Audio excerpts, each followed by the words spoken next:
देखो बच्चों, हम क्या पढ़ रहे थे, गैर मुद्रीकृत क्षेत्र का पाया जाना, जिसके विषय में मैं आपको बता चुकी हूँ, और आर्थिक क्रिया में विशिष्टीकरण का अभाव।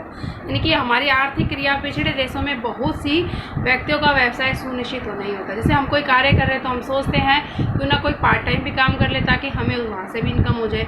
तो कह रहे हैं चाहे उसको विशिष्टीकरण प्राप्त हो नहीं। विशिष्टीकरण का मतलब होता है कि हम कितनी कार्यकुशलता से कोई कार्य कर सकते हैं, क्योंकि अगर हम किसी कार्य में विशिष्टीकरण प्राप्त यानी कि कार्य कुशल है तो हम उस काम को ज़्यादा अच्छी तरीके से करते हैं। तो कह रहे हैं कि सुनिश्चित नहीं होता और वे अपनी आय को बढ़ाने के लिए कई तरह का काम करते हैं। औद्योगिकीकरण वर्गीकरण का जो अभाव है पाए जाने से राष्ट्रीय आय का अनुमान लगाना बड़ा कठिन होता है। राष्ट्रीय आय का हिसाब लगाते समय इस सूचना की आवश्यकता होती है कि अमुक व्यवसाय में अमुक व्यक्ति काम कर रहे हैं और कितना उनको कितनी कार्यकुशलता से कार्य कर रहे हैं, और वह उनके पास यदि विशिष्टीकरण का अभाव होता है तो ये आंकड़े हमें सही नहीं मिलती। इन आंकड़ों के अभाव में हमें सूचना भी सही तरीके से प्राप्त नहीं होती। इसके बाद साथ साथ जो उपभोक्ता है या फिर लोग हैं, यानी कि जनता है, वह अपनी आय व्यय का हिसाब सही तरीके से नहीं रखते, जिससे भी बड़ी कठिनाई होती है। जैसे भारतीय कृषक अशिक्षित होते हैं और वह कुछ हिसाब अपने पास नहीं रखते। जैसे कि उन्होंने ये देख लिया कि भाई हमारा कितना अनाज पैदा हुआ, या फिर उन्होंने वस्तु विनिमय प्रणाली का सहारा ले लिया, तो वे पूर्ण रूप से आंकड़े नहीं दे पाते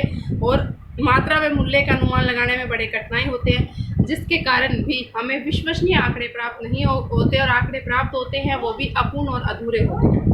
इसके साथ साथ अल्प विकसित देशों में उत्पादन की जो छोटी इकाइयाँ होती है वह भरमार होती है। जैसे बहुत से लघु उद्योग और कुटीर उद्योग खोले हुए होते हैं, ठीक है ना। तो जो लघु उद्योग है, मान लो किसी ने रजिस्ट्रेशन नहीं कराया है तो सरकार के पास उसका कोई प्रूफ नहीं होता, और उसकी जो उससे जो